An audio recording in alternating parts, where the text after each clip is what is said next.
خپله جواب دی د دې سوال هډو جواب نشته دی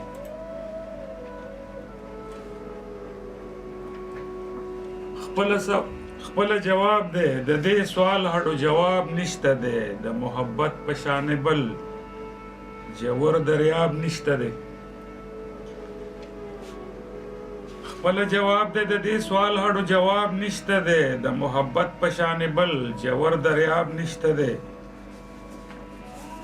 د جلال سورې په غونډه زمانه خورېږي د جمال سورې په غونډه زمانه خورېږي چا وی چې ستا سترګو کې رنګ د انقلاب نشته دی بسم الله الرحمن الرحیم ګرانو قدرمنو اوریدونکو تاسو غږ اورئ دا وخت د ریډیو پښتونخوا FM 92.6 مردان قدرمنو اوریدونکو نن د ریډیو پښتونخوا د یوې مشاعرې د راجوړولو تابع کړې ده د اختر په خوشحالۍ کې د اختر د خوشحالو هم نن اخري ورځ ده درېیمه ورځ ده که نه نو په هغې کې مونږ ډېر ملګري راغوښتي دي د دې خیال چې کوم دی د دې دا به تاسو سره مونږ هم په مدد د دې فریکوینسۍ ستاسو سماعتونو ته در رسوو خو راځم مهرندیش ملګري له ځکه مونږ نیمه ګنټه ستاسو ضایع کړله نو چې نور وخت رانه ضایع نه شي او دا چې کم ضایع شو د هغې د نه پیشکي بخښنه غواړو چې کشور د افغانانو موتر کا د هر شعر مصره مې زلفې د خوبان کړي الهي د خپل حبیب له برکته دا ساده انشا رنګینه د رحمان کړي مینوالو تاسو ته په اختر په خصوصي چې کومه مشاعره ده په هغې کې تاسو ته هرکلی ویمه څنګه چې تاسو ته شعیب صادق صاحب د پروګرام مقاصد بیان کړل زموږ د پښتونخوا ریډیو نه تل تر تله موږ دغه هڅه کړې ده دغه کوشش مو کړی دی چې د اختر په دې موقع کې چې زموږ مینوالو سره زموږ کم شاعران ادیبان دي چې د هغوی کلامونه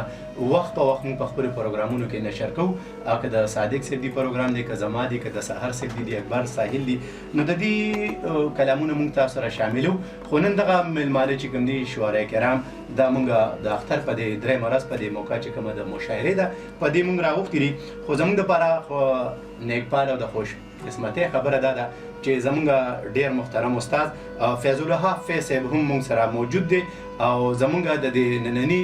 محفل د دې مشاعرې صدارت به هم فیض الله فیض صاحب کوي موږ به هغوی ته هرکلی هم وایو هغوی به په دې پروګرام کې خپل تاثرات هم شریکوي او د هغې نه علاوه شاعران به راځي تاسو سره خپلې کمې کلامونه دي هغه به شریکوي خو چونکې داسې پروګرام جوړ شي نو زموږ د مسلمانانو پښتنو زموږ یو روایت دا دی چې موږ هر قسمه داسې پروګرام وي نو د هغې شروعات موږ د تلاوت کلام پاک نه کوو په دغه کې چې موږ سره کوم شعرای کرام ناست دي راغلي دي نو په هغې کې موږ سره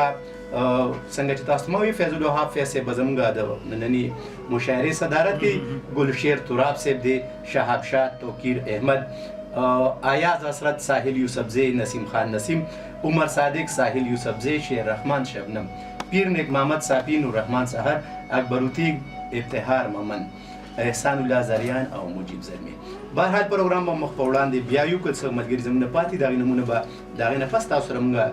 شریکو خو د تلاوت کلام پاک دپاره نسیم خان نسیم صاحب ته بلنه ورکوم چې راشي او تلاوت کلام پاک وکړي